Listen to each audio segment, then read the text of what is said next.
lav mic. You have to push the little button on the top, on the very top. Yeah. There we go. Okay. Yours is extremely loud for some reason. Okay. I'm gonna turn that down just a bit. And there we go. All right. Hopefully everyone can see us / hear us. I am here with my friend, Trevor Keel. He is that's the camera right there. So it's, yeah, it's pretty awesome. Trevor has agreed to come by. Oh, we have 7 viewers. Look at that. Oh, no. Awesome. Yeah, Trevor has come by to, be my co-host for the day. Gordon is still in New York. And today we're going to be talking about robots, and we're also going to be talking a little bit more about what we had discussed yesterday with the Euro-US dollar and the US dollar Japanese yen, and probably cover a few other currency pairs. Trevor is going to be here to tell me which currency pairs he'd like to look at occasionally, but we are also just going to randomly talk to Trevor about robotic trading, because Trevor is a veteran robot trader. I'd say veteran, right? You've been doing it for what, like 3 years now? 2 years? Probably 2 years. 2 years? Yeah. Yeah, he is. Does that make me a veteran? It does. I think so. I mean, how many traders are actually still doing it after 2 years? Yeah. I don't know. I mean, if they're using my robots, then they're going to do it for the rest of their lives. But somebody else's, it may only work out for a couple of years, and then everyone just leaves. Okay, let me. You know what? Let me bring up the screen behind me, just because it makes the background look a little bit nicer. There we go. Okay. There. Now it looks like a chart. That'll be pretty awesome. Okay, so we're going to take a look first at Vantage Point software, because I've been using it more and more lately for market analysis, especially when it has to do with Divergence. Because I found that Divergence is pretty reliable when it comes to using Vantage Point software. And let's go ahead and switch over to that camera. There we go. And I am also, I am also going to bring up, the chat room part of this. If you are watching this on the site, you probably see a chat window somewhere, and you can chat inside of there. So if you chat on the site, we can chat with you. Or you can ask questions, or jokes, or whatever it is that you want to say during this. I'm just going to bring that up because I actually just enabled the guest chat today. So I haven't actually tried it out yet. We're going to see how this works. I imagine it works just fine, because live stream is pretty awesome. Let's go to pages. We'll go to this one, and let's press preview. That'll work. And chat section. Whoa, look at that! All right, sweet. Douglas has already started chatting, which is fantastic. If you're watching this live, please go ahead and head on over into the chat room. All you got to do is press the little what do you call that? The talk blurb, whatever open it is. Open up the window, Yeah, open up the little window thingy. It says open chat. So, anyways, now we're gonna go ahead and head back over to Vantage Point software. Okay, so I was looking at this morning, and we actually have exactly what it was that I was looking for, setting up now very nicely. We're gonna wait for another candle to set up for us to actually, consider this divergence, because if we just continue back down on this Vantage Point neural strength indicator, then it's not really divergence. But if we have another print going a little bit higher, then we're looking at bullish divergence on this huge, massive Euro-US dollar movement downward. Now, if you remember, let me go over to tradingview.com. Now, if you remember, we talked about this several times before, but back in March, on March 19th and 20th and 21st, we had a very disorganized or unequalized supply and demand. Supply and demand was so far out of equilibrium for these three moves that you see here, this big move upward, big move downward, and big move upward, that this became more or less an area of resistance. And then once we finally broke that area of resistance, which was back on April 23rd and 24th, etc., we just tanked. But now we see that we're actually coming back around. We've formed a reverse head and shoulders pattern officially now. We had a shoulder, we had our head, we printed a little bit higher on the neckline, and then we had another shoulder, and now we're just going back up. This confirms, as much as we can confirm in the Forex market, a nice bullish divergence setup right here. We've been going down in price, but we've been printing higher lows on the neural strength indicator. So that's bullish divergence. So we're looking at a little bit more upward movement possibly with the Euro US dollar. How far? I don't really know, but I know that we are seeing an upward movement now, and all signs point to wow, this is pretty cool. I hadn't actually seen the last few candles, but we've been moving upward even further now.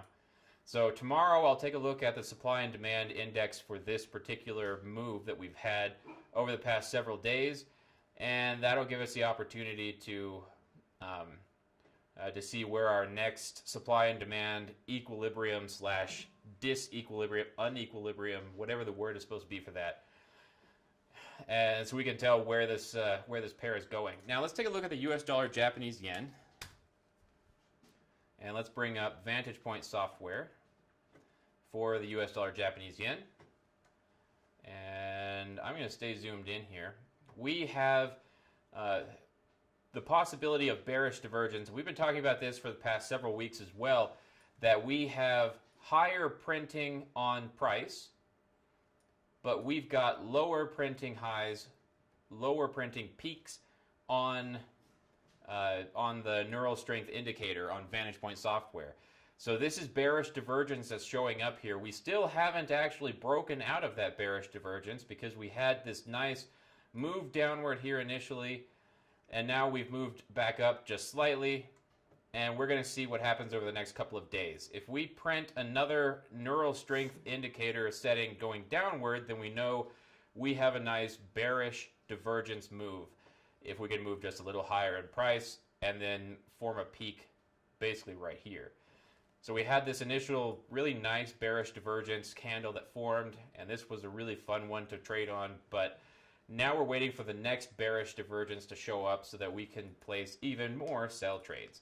Now the dollar has actually been very strong over the past month or so. And with the dollar strength being the way that it is, we've been seeing a lot of movement upward, and I haven't really noticed any end in sight for that. But if we use some more of our technical analysis basis rather than just looking at only divergence, then we might be able to spot some reversal showing up. Now, as we can see here, if we don't print any higher on this one, then we have rounded off this top. And if we show a few more candles coming up in the next few days or so that can't seem to print any higher, then we may actually be rounding off this top, and we may be coming back around, which would actually make sense in relation to the Euro US dollar as well. We're banking on a bullish movement on the Euro US dollar, having the euro strengthen against the dollar, and we're banking on the US dollar Japanese yen becoming bearish, which is betting against the US dollar. Now, these are the two currency pairs I've been focusing on for the past, I don't know, a couple of weeks because they have been printing really nice divergence. Let me see why it is that we're not showing charts. Can you see our charts? Let's see here.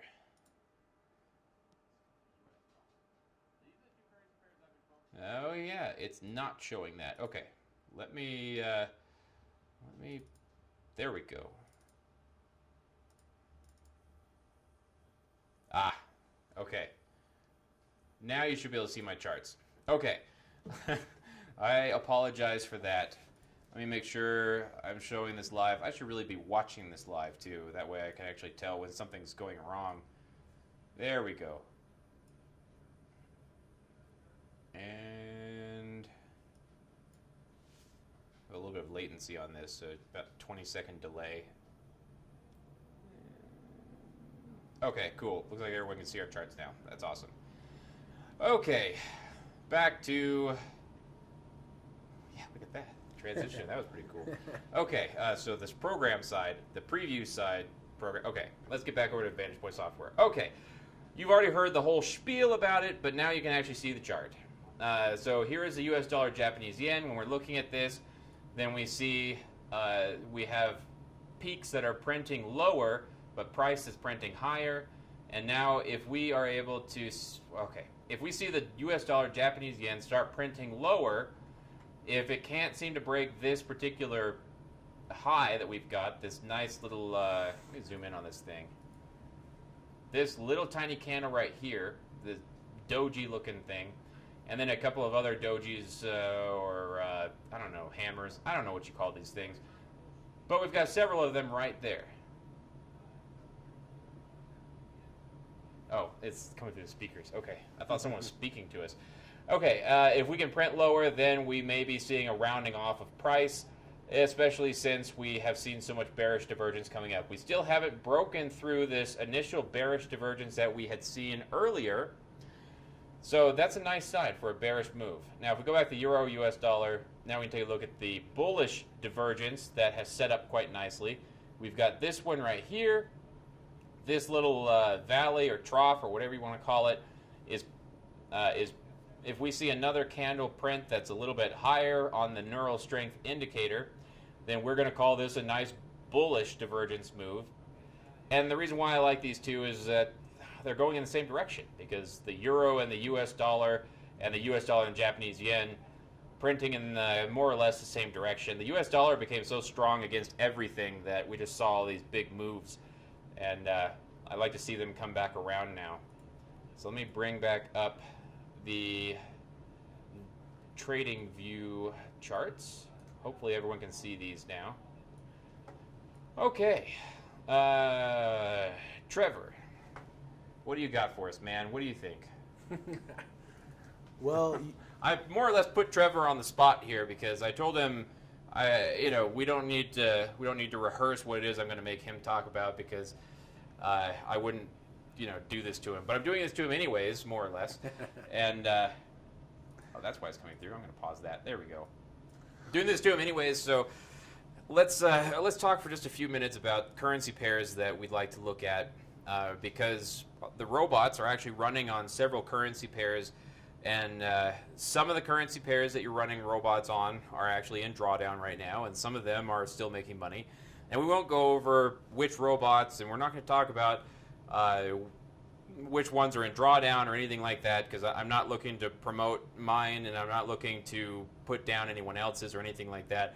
We're just going to talk about currency pairs that are currently stuck, and what we can do about getting out of those types of currency pairs. It's what we've been talking about for the past hour or so since Trevor came over. And we've been texting back and forth about this for months.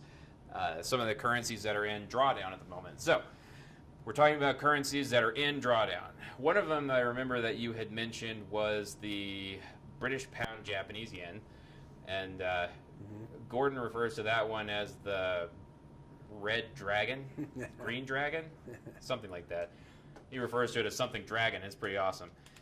So let's go over to the pound yen, and I love looking at the pound yen, even though it's terribly crazy. But I love looking at the pound yen because it's so crazy and it's more or less unpredictable. But it provides a lot of. Well, the great thing about the pound yen is it has these huge moves. All the time. I mean, yeah. It's not uncommon, and that can be a good thing or a bad thing depending on what you're looking to get out of it. To do. But but if you can catch these moves, I mean, you can make a lot of money in a short amount of time. Yeah. It some of the best systems I've created have been for the pound yen, and but most of them were pretty useless for long-term gains, because you would be so excited about all these big moves, and then all of a sudden you get a big move in the opposite direction. So that's why the handyman is the first robot that I ever built that actually functions well on the pound yen. But if we head over to Vantage Point Software and let's bring up the pound yen, it's probably not a, I doubt it's a major pair. Let's try cross pairs. British pound, Japanese yen. There it is. Sweet. All right, British pound, Japanese yen. I'm going to remove these little predictive highs and lows for the moment because that's just showing us where the prediction was. This little gray candle that you see on the edge here is what the predicted range is going to be for the next day on Vantage Point Software. And Vantage Point Software uses artificial intelligence, this AI system that's patented to them. So I don't actually know exactly how it works, but it's been around for 30 years or something, and they've been doing this for a long time. So this gray candle here shows the predicted range. Doesn't necessarily tell us if it's going to be high or if it's going to be a bullish or bearish candle, but it does tell us what it predicts the range will be. And so looking at this, looking at the pound yen. What time frames are these candles? These candles are daily. Okay. Daily so time frames. daily. Yeah. So let's see. We have, gosh, look at this. We had a huge move downward. And we're showing, actually now we're showing some bullish divergence, which makes sense because we're moving upward now. But if you look at this trough down here at the bottom, and then we look just a little bit further, and you know, maybe this isn't the most perfect setup, but I'm going to consider this a trough as well because the neural strength indicator is going up, way up, in fact, but our price was still going down, and now price is going up just a little bit, but we've gone. I mean, we went way up on this neural strength indicator. Now that may be more or less indicative that we're still looking at more bearish movement now, but for the moment, I think we're not going to be looking at a massive move back upward in the meantime. I mean, especially since, well, we're moving downward now, so I guess that just it makes me feel a little bit better about that. But regardless, gosh, man, look at this. This currency pair is insane. Okay, British pound, Japanese yen. Now, let's talk for just a few minutes. Now that we've looked at that currency pair. Now, if anyone else has any currency pairs that they'd like to look at, we are more than happy to look at more currency pairs. But for right now, we're going to talk about some of the strategies that you can use to get out of bad positions that you might be in from whatever type of trading system. Because no matter what, whatever the trading system is that you're using, there are some general rules to follow. Not rules, but some suggestions that we can give about how to get yourself back out of trouble. Because we've all been in trouble in trading. If you've never been in trouble in your trading, then you may just have probably only been trading for like a week. That's true. Yeah. But if you've never been in trouble, then count your blessings and just wait for the time when you do get in trouble. But for right now, all of us have been in trouble before, and it's something that we all have to deal with at some point or another. Now, one of the first instincts is to ignore. Like, just ignore the problem. Just go into denial. You know, it's not actually happening. It's not that big of a deal. Whatever it is, we can just sit there and wait for it to come back. That's the first instinct. Now, you know, ironically enough, this actually follows the same kind of pattern as grief. So, actually, let me bring that up. The stages of grief. Stages of grief. Okay, here we go. 5 stages. Denial. Okay, so first we've got denial, which, you know, we're not talking about the river in Egypt. We're talking about actual denial. Just forgetting about it. Just thinking, this isn't actually happening to me. That's like the first stage. It always is the first stage. That's the first thing that we want to do is just whatever. It's not actually happening. I'll just leave it there. I'll just ignore it, and it'll go away on its own. That's the first stage. So once we realize that we're in denial, then we start moving forward into one of the other stages. Next stage might be anger, figuring the market is out to get you, figuring the market has done this to you, and I don't know. It's the robot's fault. Yeah, it's the robot's fault. Yeah, yeah, exactly. This is the robot's fault. I put this on my account, thinking it was going to make, or blaming the person who made the robot or whatever else. You know, it just there's a lot of anger, which I think even leads back to denial, getting upset with the robot, and then thinking, you know what, I'm just going to ignore it and just let it go away. But it doesn't go away.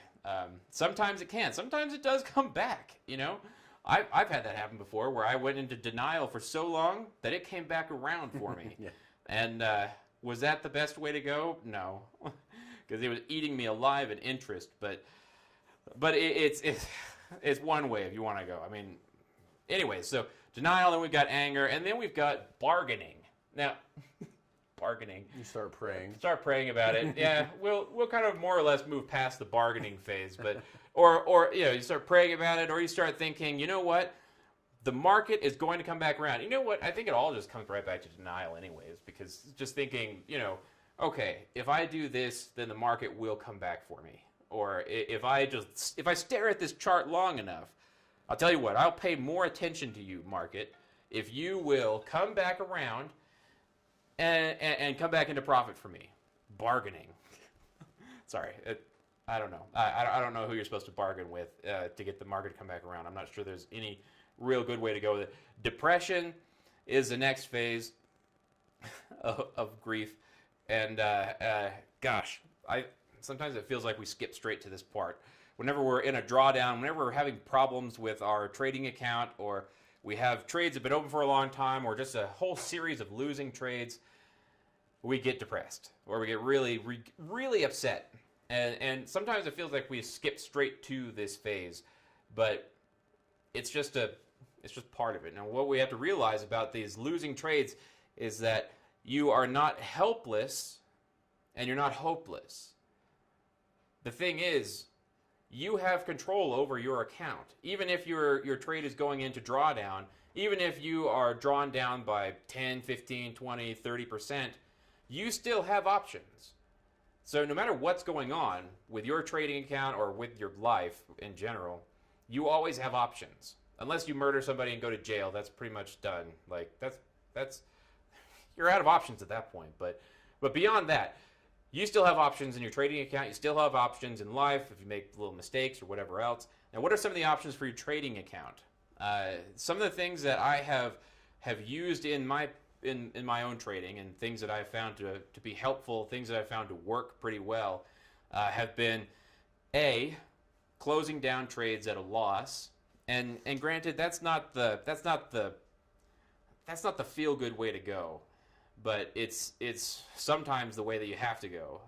I've had trades before that were going against me that I was so sure were going to come back around that I let them sit there for so long that they kept drawing interest out of my account. So all of my other robotic trades that were in profit were only making up the interest in those New Zealand dollar, US dollar trades. Mm-hmm. And we've had that same thing happen quite a few times. For all of us, I'm sure, where the interest coming out is actually more than the profit we're going to make from that trade, and that just hurts. And but one of the other problems is that we're using margin.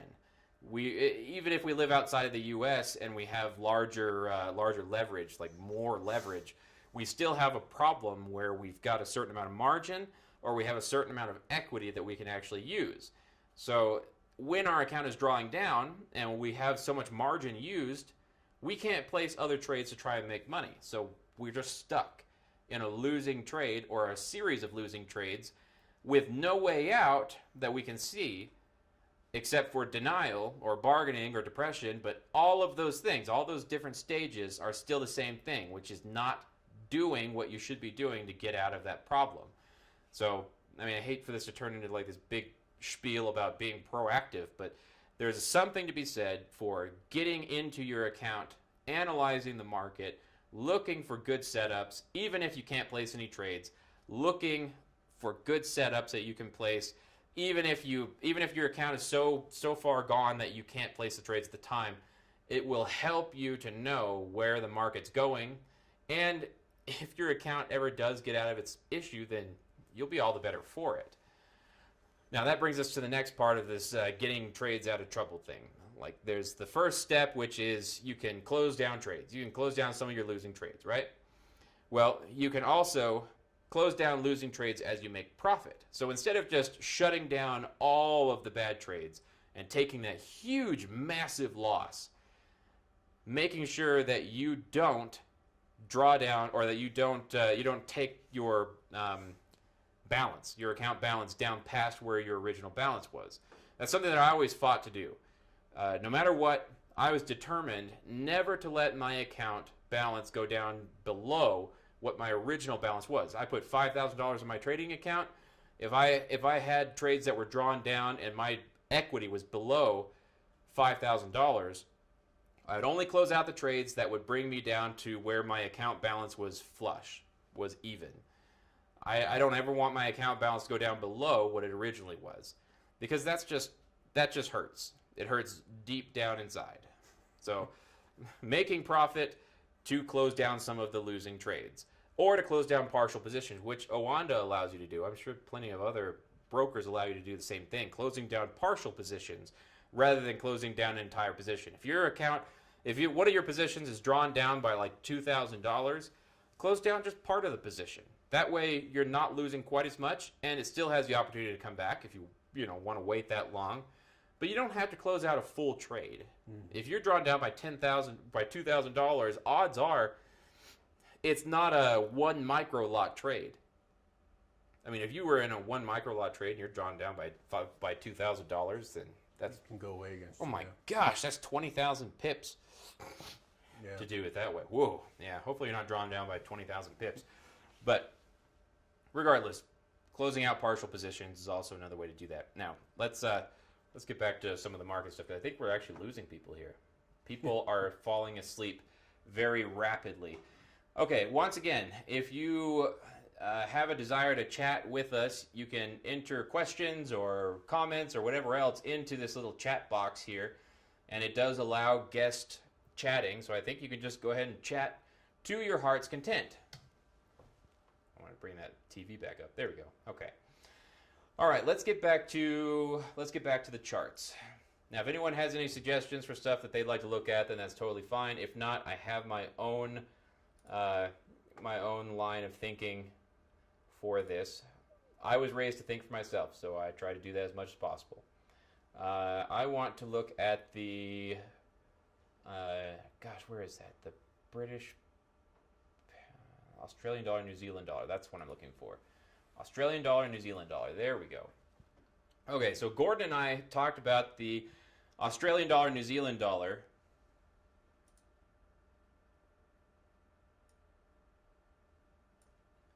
Douglas asks, is it your goal to call discretionary trades with this software?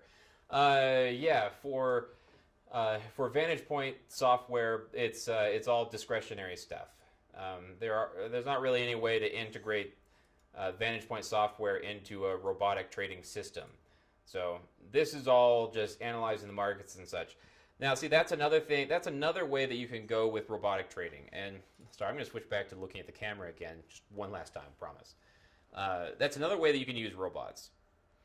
Now, there are the fully automated trading robotic systems, the automated algorithmic trading systems, whatever you want to call them. We have those types of robots. However, there is another way to use even those types of robots, which is to analyze the market, figure out what type of market we're in, because there are different types of markets. It's not just bullish and bearish. We have other types of markets, like sideways markets and, hawkish and dovish. I don't even know what those mean, but I know they're a thing. Whatever type of market you're in, your fully automated trading robots do best in a specific type of market.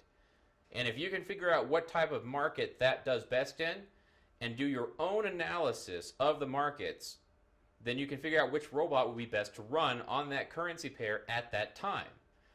Because we all have the experience of getting into a drawdown because of all of us who trade robots, some of us don't, but all of us who trade robots, we've had the experience where we've gotten into drawdown, or we've had a series of losses from robots. But we could avoid that, not avoid altogether, but avoid somewhat.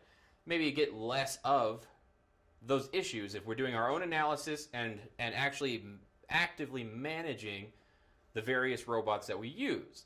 So for instance, the handyman robot, I don't mean to bring this up so many times, but I think there's probably more people using the handyman robot now than any of the other robots I've sold or that I use.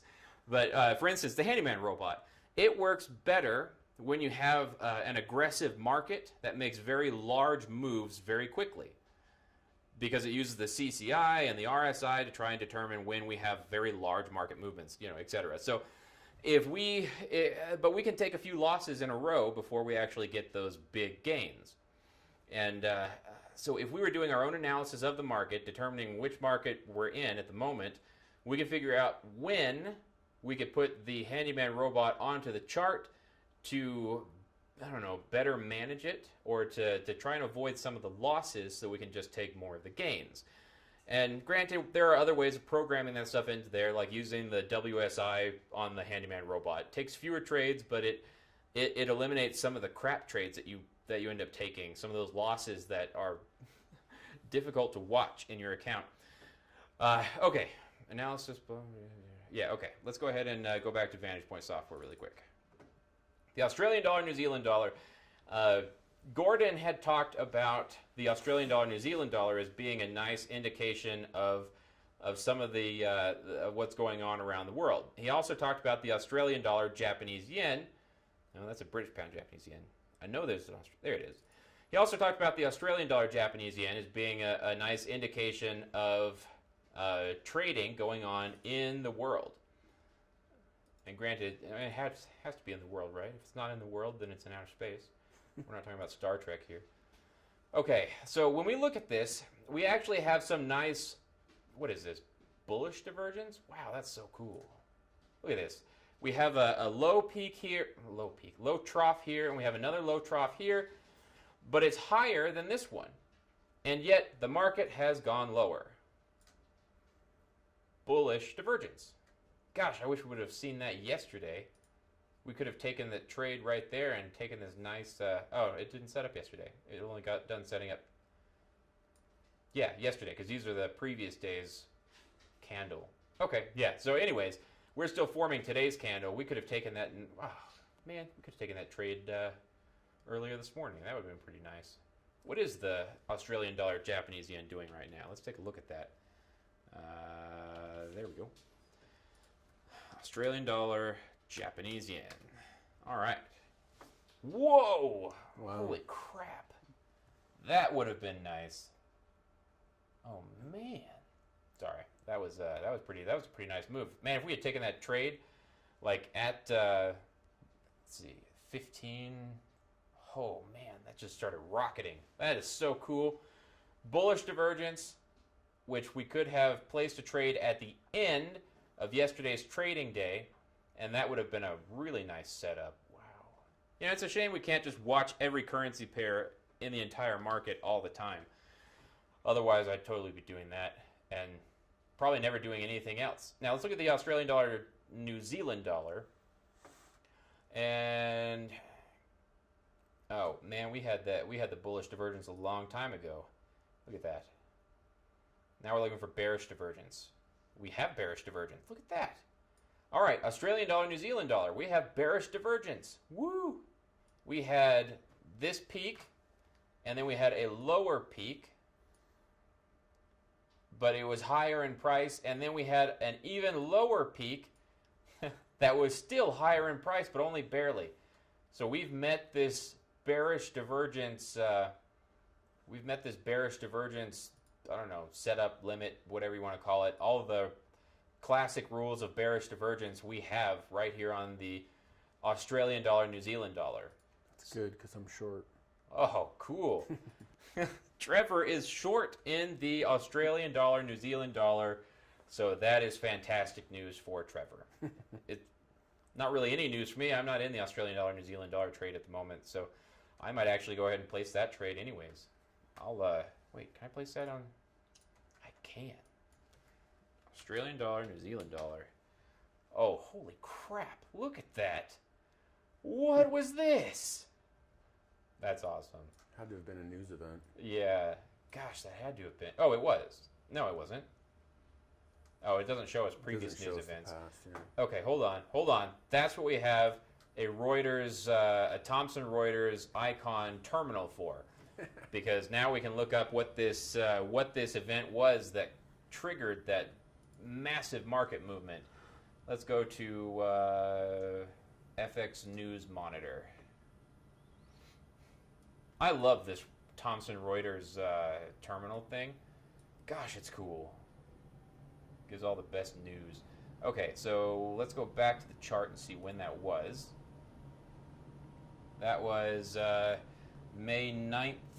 Oh, end of trading day. So that was 2 p.m., 3 p.m. our time. It should be 5 p.m. Eastern. Okay.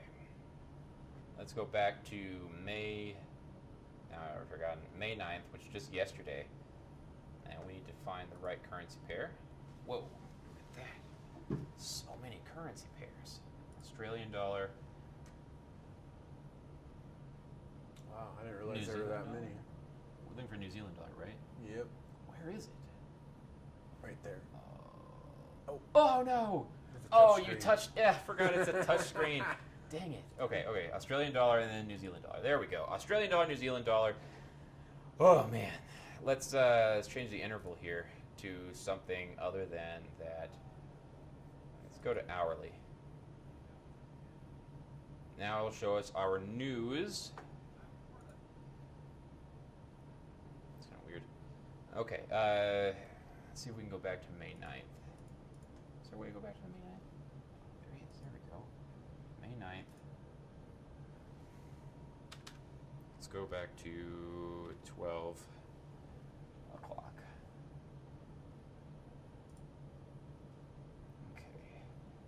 Now, does that take us back further on this?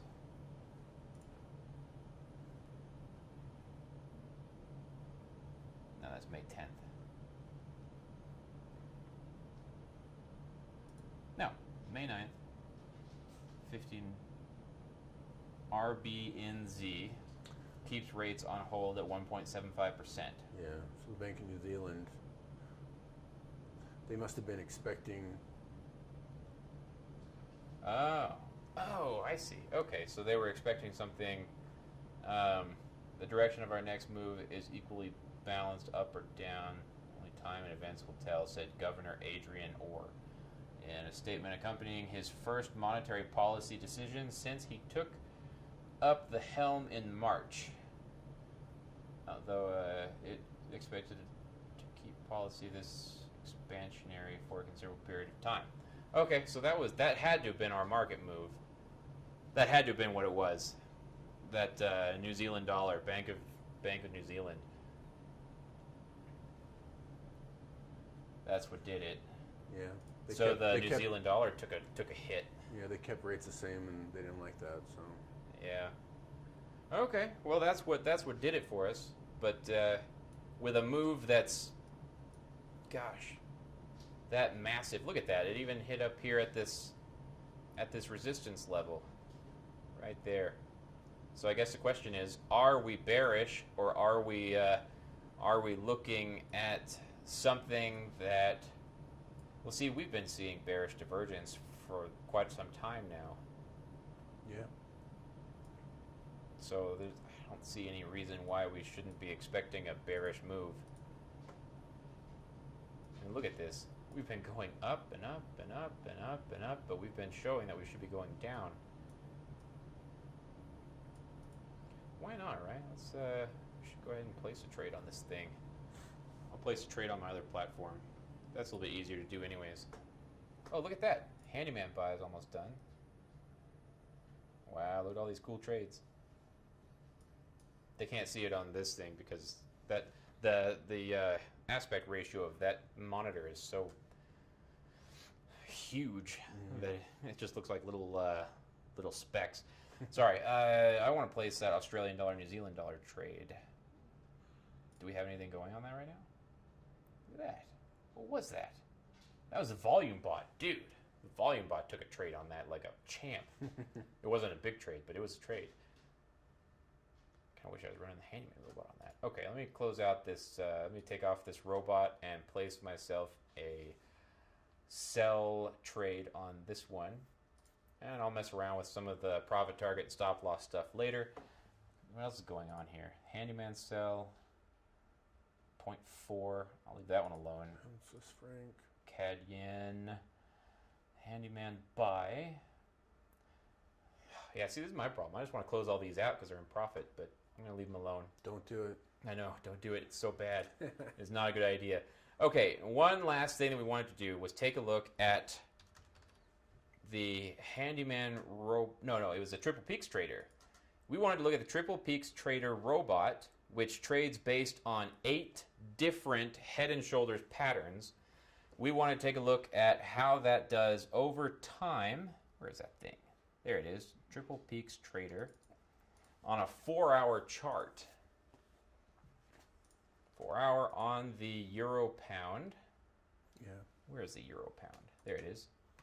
And I'm not going to go back to 2015 because that would take a long time to finish up. Let's go back to 2016.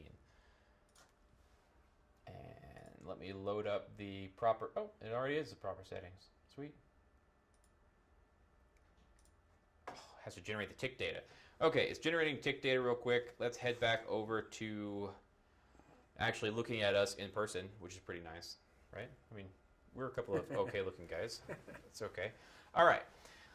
While that's generating tick data, we're going to talk a little bit about what the Triple Peaks robot does. That way you'll have a little bit of, background, context. Yeah, we'll have a little bit of context for what this is actually doing.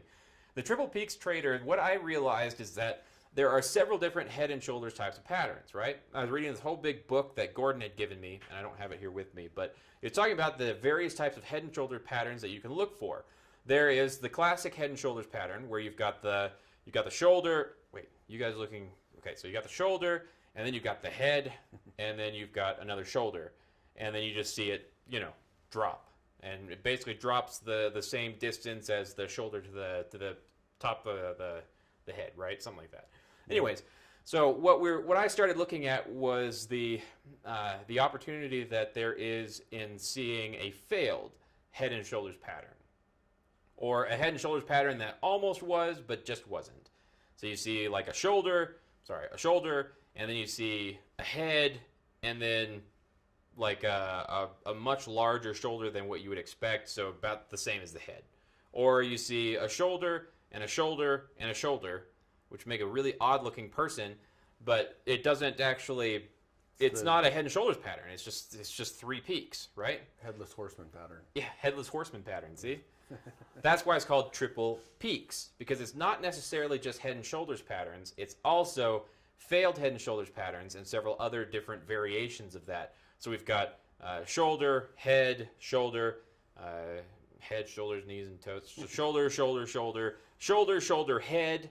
Head, shoulder, shoulder, we've got 8 different variations of this head and shoulders pattern that are going on inside this robot. So now let's switch back over here because it's actually moving now. Now this has a 20 pip stop loss and a 200 pip profit target. Oh, look at that go. Look how many losses we took in a row. That's pretty cool. Not cool. That was devastating. That's what it was. So there we go. A couple of winners, but then we've got a whole bunch more losers. Oh, look at that. Whoa. That is fun. Look at that go. Ooh, look at all those losses. Winner. Bunch of losses. So I was given the recommendation to try this out on a 4-hour chart. Previously, I had done this on a 1-hour chart, and that's what I like running this robot on, is a 1-hour chart. And let's see. So the total net profit was $216. So not exactly a huge winner on that one. Try it on the 1 hour. Yeah, I'm going to try it on the 1 hour now. We won't have to generate tick data this time, though, because we already have it. So let's start her up. Let's watch it go. Eventually. Oh, there we go. All right.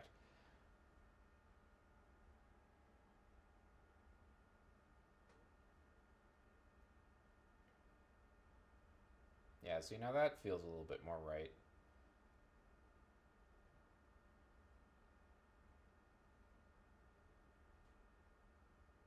Now again, we use tick data because the data that you download directly from MetaTrader 4 is it's 1 minute data. So it's the open, high, low, close of 1 minute data, 1 minute candles, and that's highly inaccurate, no matter what time frame you're on. Now, granted, on like a 4-hour time frame or a daily time frame, it probably wouldn't be that terribly inaccurate because if 1 minute's worth of data is the difference between making profit and not making profit on your system, then it's probably not a great system, or you should be running it on a much lower time frame chart. But if you're running it on a daily chart, then it's not terribly inaccurate. But I still prefer to use tick data. So I pay for tick data just to make sure that all of my tests are more accurate. Now, we had a $1,000 drawdown at one point, but we made $1,700. We made 17%, and we had drawn down by 9.8% at one point. So that's not the greatest. It's not the greatest example of I don't know, a robot at its best. Let me make sure I have the right settings really quick though, because I really want to see triple peaks, euro pound. Oh, it did change it. Oh, dang it. That figures. All right, let's run the 4-hour time frame again. Take two. Yeah, this is take two. Sometimes we make mistakes, and sometimes I make mistakes live on camera so that you can watch. And I'd like to say that I did it on purpose, but I didn't. It's a good lesson to make sure your settings are right. Yeah, I should have measured twice, cut once, or whatever, however that saying goes. Well, that we lost 4 times, and it hasn't placed a trade since. That's odd. Whoa, there we go. Okay, so we lost 4, and then we made 1 winner, and now we're just sitting here waiting for the next one. So we got another loser. Well, it is a 4-hour chart. Another loser. Another loser. Gosh. And then we had a winner. Oh man, is it? It is not moving quickly. That hurts to look at. And a winner. Sweet. So what did we end up with here? We had a drawdown of, wow, $1,126 and a profit of $145. 4-hour time frame does not work with this robot. Oh, that's because it changed this stuff around too. 120 pip stop and a 400 pip. Was it supposed to be 20 and 200? Yeah, man. Now I'm starting to feel like a loser. Like, this is really not working as well as I had hoped. But now you get to see a little bit more about the backtesting process here. Okay, so now we had quite a few more losses in a row because we only have a 20 pip stop now instead of 120. Another loss, another loss, another loss, another loss. Wow, this is bad. I don't see how this robot doesn't work on a 4-hour time frame chart. I don't know if that's just me or not, but maybe there are some settings that would. Oh, hey, we had a winner after what, 23 losers. Oh boy.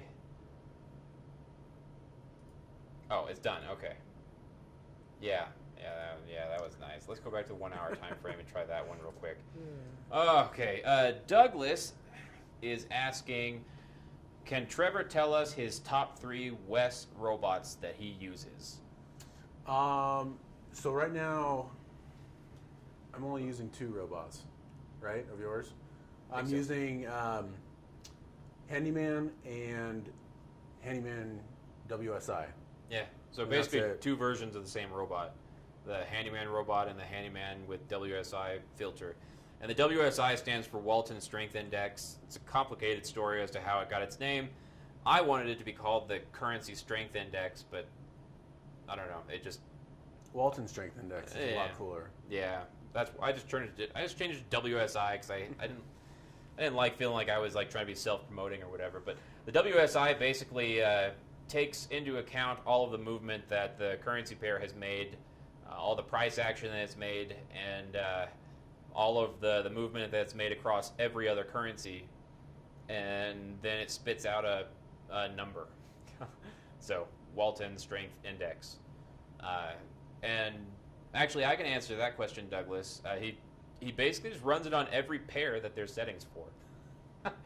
He's running it on the pound yen, the pound Swiss, the US dollar Japanese yen, and the euro yen. And then the Handyman WSI, he's running on the euro US dollar. Yep. So that's it. That's all the pairs that I gave recommendations for. So he is he's nothing if not obedient, I suppose. That's right. Hey, this looks better. This looks a lot better. Like, I mean, granted, these losses here probably didn't feel fantastic, but we drew down by $530 and we made $1,676. But we never saw any huge losses because we had a 20 pip stop loss and a 200 pip profit target. So whatever was happening during these times for the euro pound, so what date was this? It was January 9th of 2017 to June 8th. So that was 6 months of only losing trades. So when I had released this robot, let me get back to the thing here.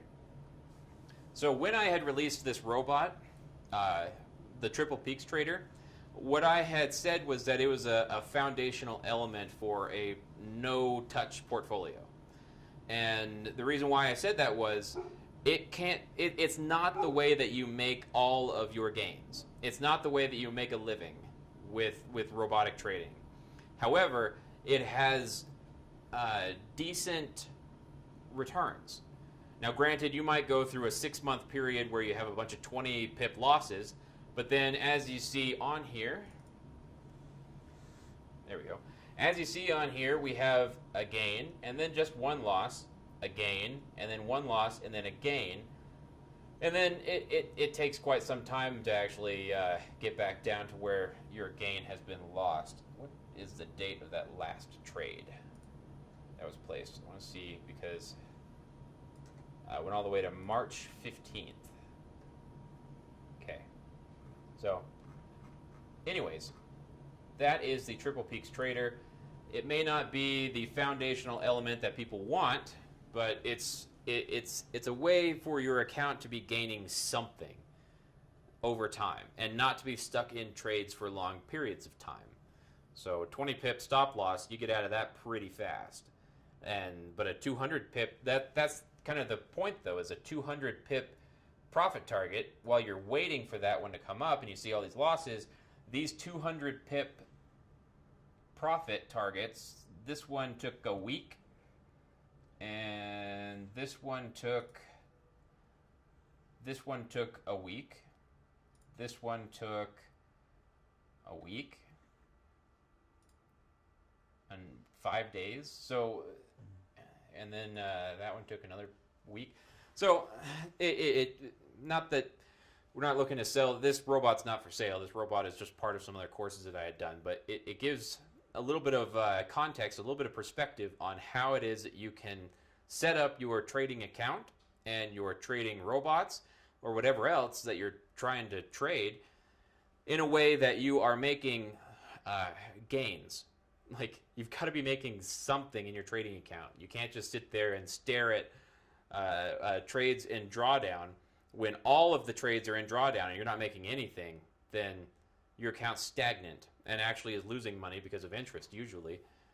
So getting yourself out of trouble means making a little bit here, a little bit there, keeping yourself from falling down into that depressed phase, and trying to realize that you always have options available to you, even if it seems like all is lost.